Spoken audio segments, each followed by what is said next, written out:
પેરિસથી આપણા ગૌધામને સહયોગ પ્રાપ્ત થયો છે। દુષ્યંતભાઈ પારેખ જેઓ બોરસદથી છે અને હાલ પેરિસમાં રહે છે, તેમના જન્મદિવસ નિમિત્તે દુષ્યંતભાઈએ આપણને ગૌધામની અંદર જે બાંધકામનું કામ ચાલુ છે એના માટે સહયોગ આપ્યો છે। દુષ્યંતભાઈનો ખૂબ ખૂબ આભાર। અને બાંધકામનું કામ હાલ જોરો શોરોથી ચાલુ છે, ખૂબ ઝડપથી આ કામ થઈ રહ્યું છે અને આશા છે કે તમે પણ આ કામની અંદર આ કામ અટકાયા વગર આપણે પૂરું કરવાનું છે, વહેલી તકે કરવાનું છે, કારણ કે માવઠું પડ્યું અને એમાં ઘણું બધું નુકસાન આપણને થયું છે, ગાયોને ખૂબ તકલીફ પડી છે। એટલે ફરીથી આ પરિસ્થિતિ ઊભી ના થાય એના માટે પણ આપણે આ કામ વહેલી તકે પૂરું કરવાનું છે। આ સ્ક્રીન ઉપર સ્કેનર દેખાઈ રહ્યો હશે, ફોન નંબર દેખાઈ રહ્યો હશે।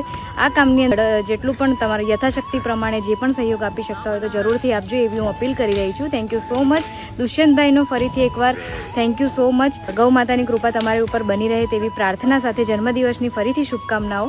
Thank you so much. જય ગૌ માતા, જય શ્રી કૃષ્ણ।